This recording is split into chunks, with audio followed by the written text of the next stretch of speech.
But in any event, I think we have to move to our next segment, which will be on exploring new strategies for clean open markets in the United States. And maybe what we can do is reflect on some of these proposals, and the folks that are the key experts in this can raise their own suggestions for what we should do. But I think that our two session leaders for this are Sarah Hunt, a co-host from the Rainey Center. Sarah, are you on the line? You'll have to unmute yourself. There. Oh, great. 3 graduate degrees, but I can't work a Zoom meeting. Well, we have Sarah, and we have Lynne Kiesling, and I know you both have brought some excellent guests with you. But why don't we start with Lynne, and then you can tell us what you think of some of these ideas and what you think would be a better idea, or how to improve some of these ideas, because these are only meant to be rough straw proposals. And I think that you are ideally one of the people, and some of the people you've invited, who can help us improve these ideas. Thanks, Rod. And hi, Sarah. Hi, Lynn. It's so good to see you. How are you? I'm great. I think in exploring new strategies for clean open markets, one area that comes from my work, and I'm going to first pull in Travis Kavulla to make some remarks about this, is the extent to which, and it complements the brainstorming and some of the more tax-focused proposals that we've been discussing. But I think one thing that is an important piece of leverage is the extent to which technological change and innovation has broad and deep decentralizing forces.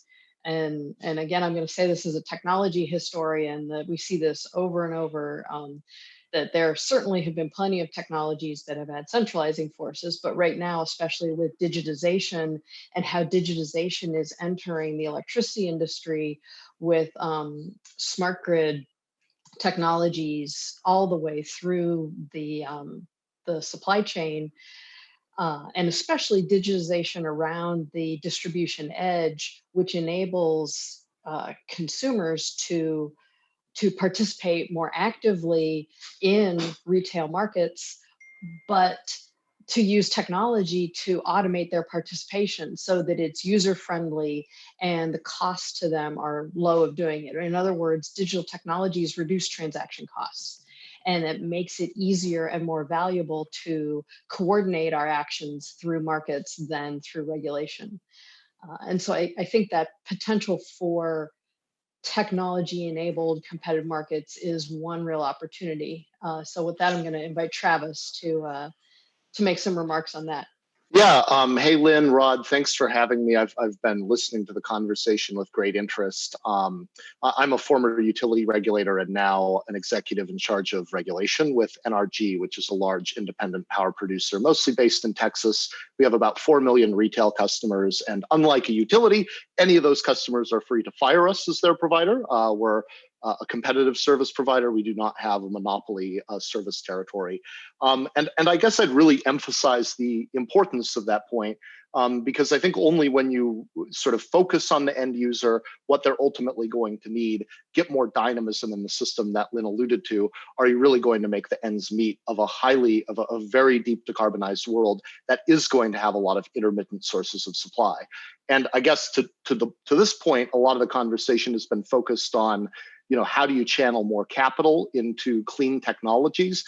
I guess I would maybe focus a little bit more from the ground up and trying to unlock some of the consumers that still exist behind legal barriers. I mean, the United States today, more than half the states still exist in a paradigm where consumers have no choice in where they get their electricity or natural gas supply. Instead, they're served by monopolies, entities who have the legal right to serve them. And that creates all sorts of perverse incentives that affect some of these upstream conversations. I mean, monopolies are largely indifferent actually to the statutory tax rate because they recover it from their ratepayers. Actually, ironically, they often prefer a higher tax rate because in the presence of other policies that allow them to claim tax deductions without flowing them through their consumers, a high tax rate gives them headroom to make some of those claims and essentially produce cash flow. So, for example, in the 2017 tax reform, there was one industry negatively affected, said the ratings agencies, by the reduction of a 35% tax rate to 21%, and that was regulated utilities. So a lot of the policies that you would think would actually augment capital deployment in the industry often don't have that intended effect. And the real question is, I think, how to make sure capital productivity is heightened in the industry, and how to unlock those end use consumers so other companies can reach in across the monopoly and essentially grab them, serve them with other devices. To that end, one thing to add to Steve's list, I think, is a really interesting, very simply written concept out of the House Democrats' Clean Future Act, which would establish a right to clean electricity on the part of any consumer nationally. This would not be a full liberalization of the market, but consumers would have the right to purchase clean energy around their incumbent utility, and it would be left to the definition of regulators what constituted sufficiently clean. So you can bring in some of the discussions that Jeremy from ClearPath was happening about how to firm and shape the energy to make sure that it's not just some kind of arbitrage with RECs or renewable energy. But ultimately, to keep this short, I really think more focus needs to be on that demonopolization. And we've already scoped a couple of really interesting concepts: the ability to keep capital gains if a utility sort of sold off its entanglements that keep it in a monopoly position. Just doing things like that, I think, are well worth the attention, because ultimately this is going to have to be about those end use consumers and creating value for them. One final thought to Lynne's point, and it's been a bit of a Texas love fest, but I might as well contribute something new on Texas. What we're really seeing there is, for the first time in the history of electricity markets, a very active demand side of the market. And so, classically, demand and supply have to equilibrate with one another at some point in any two-sided market. But that never really has happened very well in electricity markets because, people are not facing the real-time price signals of electricity, and they turn on their lights. They're not making sort of instantaneous decisions in response to prices.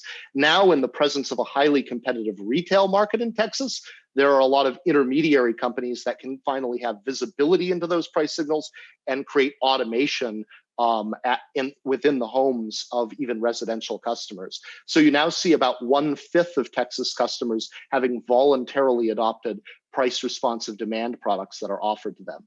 And we just know that if supply is going to become more intermittent over the course of time, you're going to need more flexibility on the demand side, and really only a highly competitive retail market, as opposed to a retail market that's dominated by a monopoly, is going to be capable of making that engine work in an economically efficient way that's actually trying to tap that flexibility through product offers to consumers. Thank you.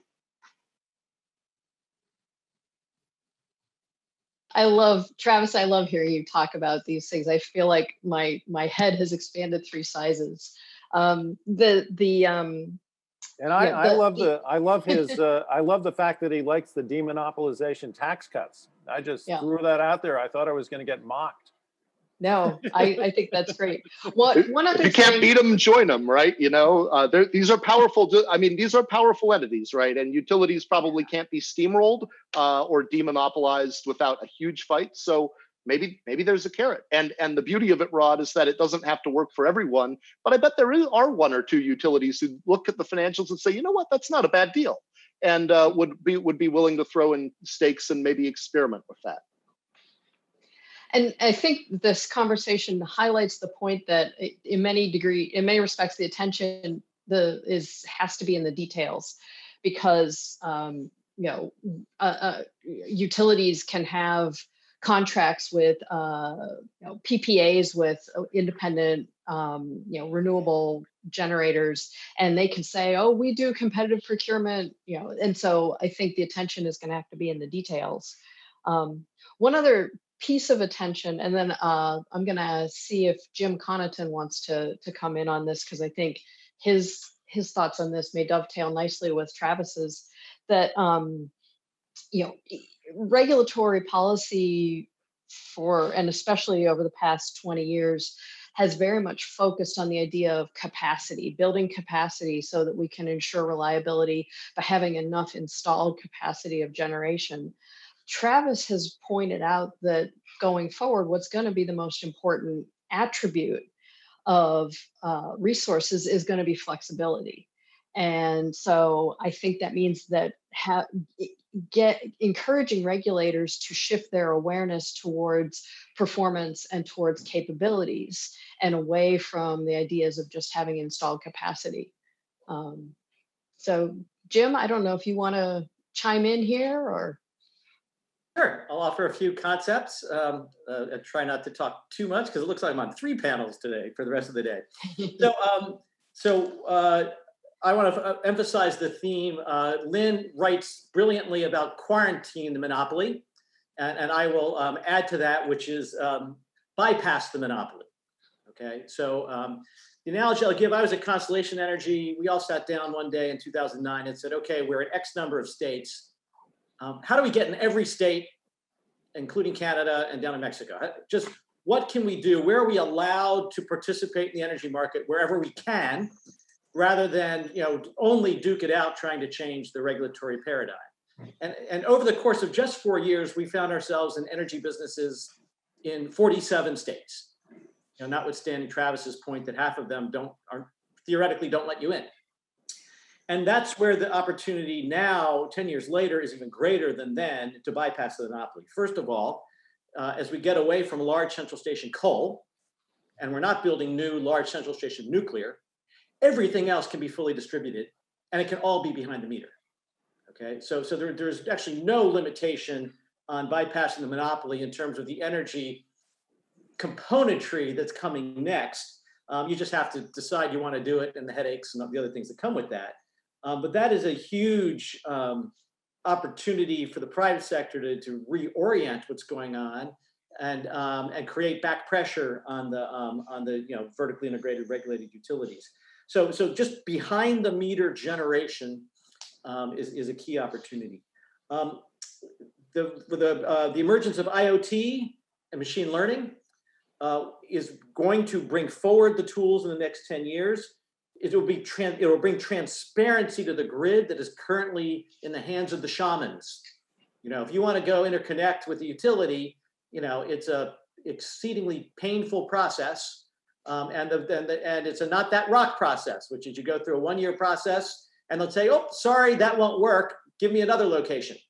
And then you do that one. They say, "Oh, sorry, that won't work." So the ability to bring transparency through the digital transformation. To one, just create sort of knowledge and pressure, but two, I think it can lead to a simpler form of legislated right or regulated right, which is the right to interconnect. So if you can, in a timely way, where you can show transparently that it doesn't affect the overall operation of the grid, in fact, could support it. So I think there's a way to lever into the monopoly structure, no different than doing an RPS. An RPS is basically actually legislators saying we need to do an end run around what the utilities are investing in, and now we're going to do an end run around that and create a market-based instrument for accomplishing that. I mean, an RPS, in my view, is just an end run around the monopoly. And then finally, and with actually the timeliness of the FERC order this week,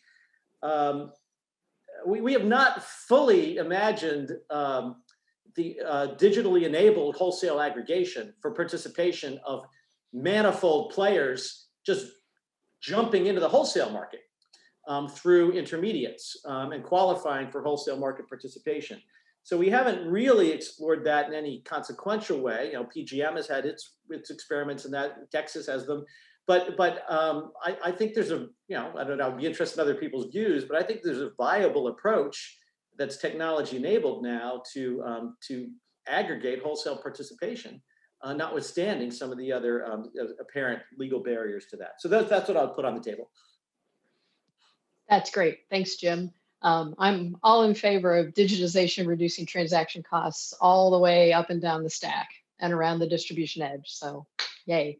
I'm going to pass the baton to Sarah since we are running short on time. Yeah. Thank you, Lynn. I appreciate that. I will say that one of the top 5 moments of my life was in the back of an Uber with Jim in San Francisco. And we were talking about a policy issue, and he told me that I noticed something that he hadn't thought of yet. So I'm not sure I'm going to be able to beat that very many times. So it's always an honor to be on a panel with him, and of course with you and Travis as well. Today, I am not the main event. We have 2 great policymakers from the Rainey Center's LAMP program, the Leadership Alliance for a More Perfect Union, Delegate Daniel Linville of West Virginia, and Representative Sharon Jackson from Alaska.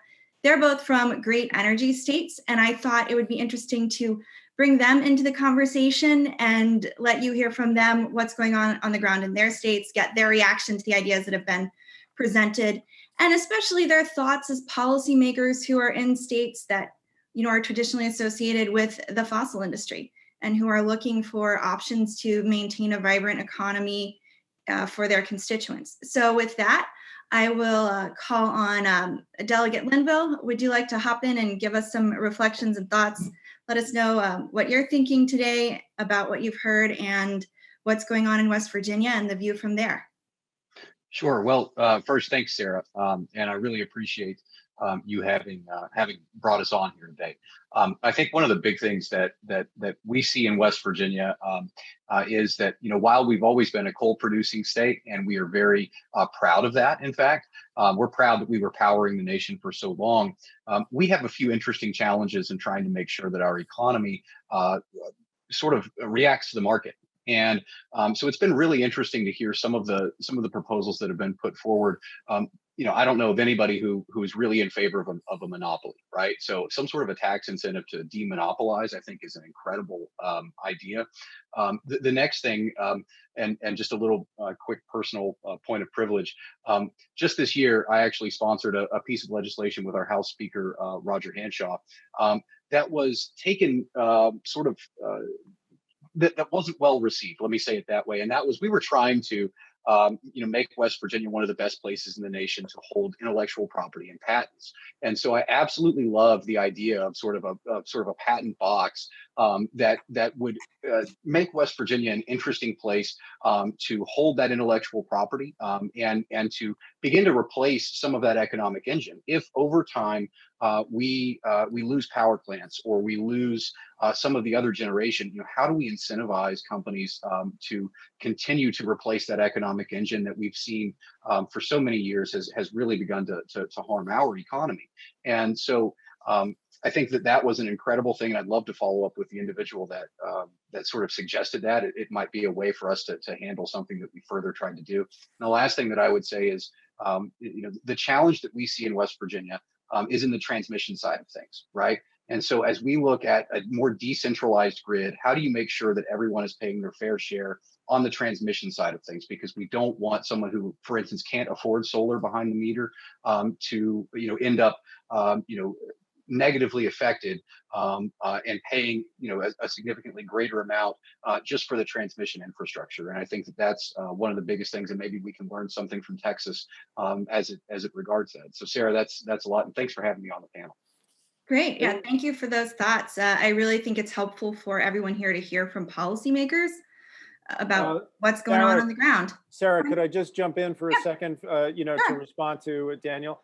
I'm the person who came up with the green patent box suggestion is Hendrik Brakel, the chief economic advisor to the Canadian opposition.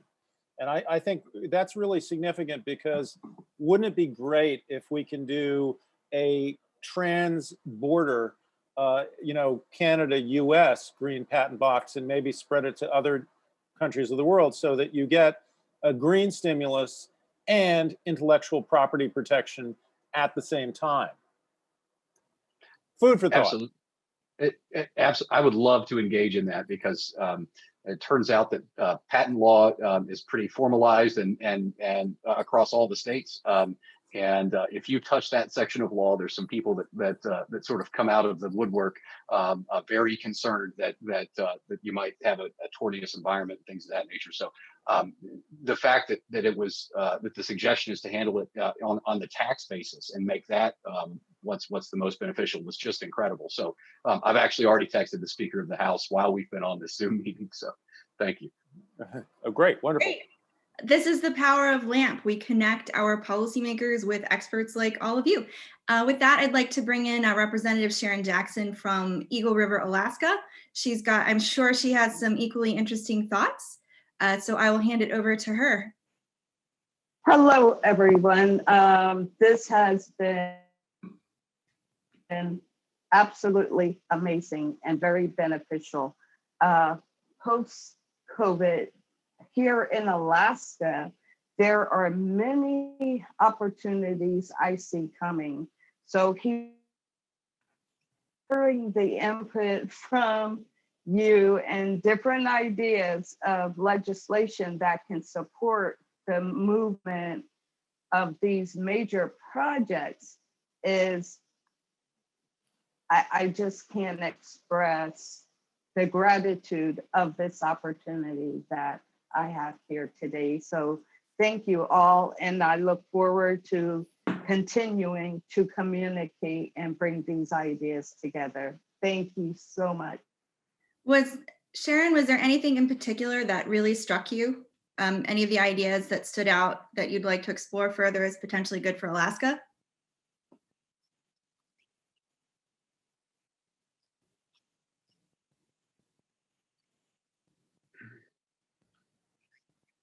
Sharon, you're muted. We can't hear you. Please unmute yourself. Unmute. Okay, thank you. So what I was saying that, yeah, what I was saying, the last idea that was mentioned about sharing patents across,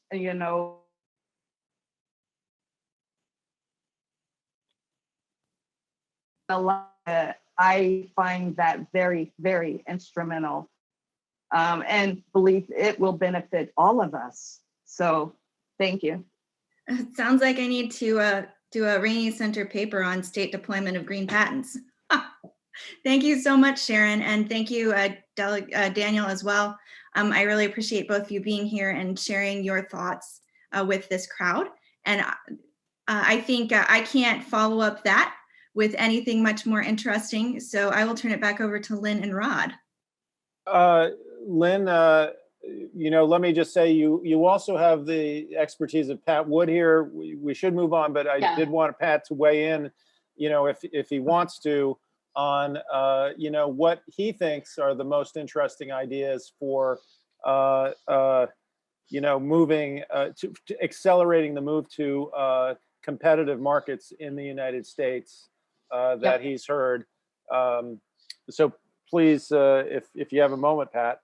I do. I'm not able. The host has turned off my video for some reason. I guess I was chewing my chips. But the demonopolization tax credit did have a small twin back in the early days of FERC RTO policy, when a tax advantage was given to utilities if they divested their transmission system. So it was just for part of it, but it worked with one state in Michigan, because you had to not only align the desire of the utility to take the tax credit, but to have the pressure of the state government, in that case Michigan, was pushing toward a competitive market. And so that formed a company now called ITC, is the founder company of that. So that is there, but it generally requires something to kind of jumpstart it.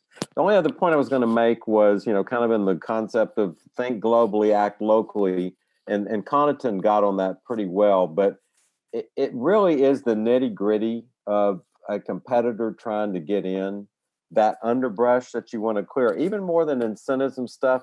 Quite frankly, the incentives of getting in the market are usually there if the market's open, but there are so many little obstacles. And this is that little underbrush that while you're looking at the horizon, you're stumbling over roots on the ground. things in the interconnection process, the timelines, the cost, the engineering studies. Even in the cases of the Texas, we had homeowners associations that prohibited the ability to put solar panels on your own roof. In the state where private property is king, you still have those little intermediate monopolists that come along and try to tell you what to do, whether that's a socialist local government or something else. So, I think those little detail issues I'm a nerd, but it is real important for everybody to realize that big policies matter, but those little baby steps are at the end of the day what opens the market. This is Jim. Let me add one final thought as we close this out, because Pat's dead right. There is one major catalyst available that has not been tried yet, and that's to bring the lawsuit under the U.S. Constitution declaring the electricity grid unconstitutional in its current makeup, which is available to us now because the grid is now interconnected. And now that it's interconnected and electrons are freely flowing, there is a clear case to be made that you cannot sustain the vertically integrated monopoly anymore. So it's one lawsuit. It's actually one plaintiff, and it's 3 years to the Supreme Court. But that would upend the whole system and create this catalyst that everyone's been talking about. No different than the breakup of AT&T. No different than deregulation of airlines. No different than the deregulation of trains. No different than the deregulation of milk. All of these things occurred with targeted lawsuit, busting open the monopoly, and then public policy fills in. All the rules get rewritten, everything gets reoriented. That would probably be the single most effective, and in my view, the fastest way to break open the innovation engine across the country. Jim, I love it. And I got to say that the original version of that strategy was pioneered by none other than Cornelius Vanderbilt, one of the first tycoons in this country, when he broke open the New York ferry boat market with a federal lawsuit that really established the Interstate Commerce Clause and its power, the federal government to be in charge of interstate competition and make sure that states did not interfere. So I call it, what you're doing, the Cornelius Vanderbilt strategy, and I love it. So now we're going to go take a little break, but again, during the break, you guys can leave if you need to for to break, but because Wayne Weingarten was not able to be there for the brainstorming session, I want him to be able to explain the co-victory bond and loan idea, which is very significant because most clean energy guys have always argued for policies that target the clean energy and maybe benefit the economy. The co-victory bond and loan idea is a COVID recession recovery idea for the entire economy, but one that does not leave clean energy behind, and is also, especially because it targets financial leverage in the capital markets, it's especially useful for clean energy. It basically strengthens the argument that we've been making that basic free market policies will accelerate clean energy faster than others because clean energy is now becoming more competitive. So Wayne, could you explain this proposal, co-victory bonds and loans, and where it came from? Absolutely. Can everyone hear me?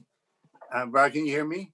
Yes, Wayne is a senior fellow, I should say, for the Pacific Research Institute. He writes for Forbes, and he's been advising us on clean tax cut ideas and clean free market policy since 2015. So he's been up to his neck in this stuff. Go ahead. A long time. I apologize for coming late, everyone. The code, I can't take credit for the idea. The idea's credit really goes to Rod. But the idea, which is often what we've been working on in terms of tax-free bonds with respect to new green technology, and the idea being there's two types of incentives, right? We can have positive incentives or negative incentives. And we want to encourage an activity, like we want to encourage innovations in green technology, you want a positive incentive. Well, one way to get a positive incentive is to reduce the negative incentive that are taxes. That's the basic construct. And Rod's been helping me work that in so many different ways. With respect to the co-victory bonds and loans, this is really taking the concept and trying to get proof of that concept with respect to our current economic downturn. What we're facing in this downturn, I think this is something everyone's aware of, obviously. We need to help employees and businesses bridge this shutdown of the economy that the virus has created. And so what is necessary is liquidity. On top of that, once we start getting the economy moving again, we need to rebuild capital. We need to get all sorts of resources into play. And so taxes are inevitably a negative incentive against all of that. So what our idea is, with respect to all debt issued, whether it's a bond through the capital markets or a loan through a bank, it would be issue tax-free. So you would, in effect, depending on how it was issued, reduce either the corporate income tax with respect to the bank that they're issuing it, or the capital gains or the income tax on the bonds that were issued to the capital markets. That is about a 30% reduction in your interest costs. So even at today's low interest rates, you're going to actually materially reduce the cost of capital for firms. Now, what's really innovative about this is that this is not simply for firms that exist. Because it's going through the private sector, we're offering this benefit to all sorts of new firms, new innovation. And in particular, if you talk about the green technology, the new innovations, all of those types of ideas, all of these programs are now going to be open to a co-victory bond and loan program, because you're now evaluating each program based on its merits. And so we believe this is an innovative way to, in effect, to be positive, feed two birds with one piece of bread, where we can actually help the economy recover at the same time that we can incent innovation in the green technology space. I think that's an overview. I don't know if there's anyone wants to dive deeper into any of these specific issues with it. You know, I think let's. Am I on? I'm unmuted. Good. So Wayne, I think that was a great exposition of the idea. You know, one of the things that you know, I want to point out is Steve Nadell did a little bit of a cost analysis of this. If we issue these co-victory bonds and loans, 5-year terms, we have a 2-year period in which they can be issued while the economy is recovering from this recession. If we issued $1 trillion of this debt, it would cost 30 to 40 billion dollars. And that means that co-victory bonds and loans are a potential way we could bridge the gap between Donald Trump's budget figure of 750 billion and Nancy Pelosi's figure of 2.2 trillion for a CARES package, because you could give an awful lot of aid for very, very cost effectively. You could give $1 trillion of basically investment stimulus for a cost of 40 billion. That would be quite something for the economy, and a way to maybe bridge the gap on some of this stuff. And something to emphasize on that, which I think is very important, is that it's not simply the amount you spend, it's how you spend it. And so this would be a much more efficient way of spending that money in a much more meaningful pro-growth way. Right. And the other thing I want to point out is that this is absolutely, it's not targeted at clean technologies. It's really for everybody, but it really will benefit, you know, move our economy in a clean direction. And it would probably be even more beneficial if you, you know, had that kind of international tax reciprocity attached to it. That would be complicated to figure it out, but it would make an even bigger capital market, and it would be the kind of free market streamlining that we need globally to help the world recover from this recession. Anyway, food for thought, and it does help competition, but we need to move on to our next session.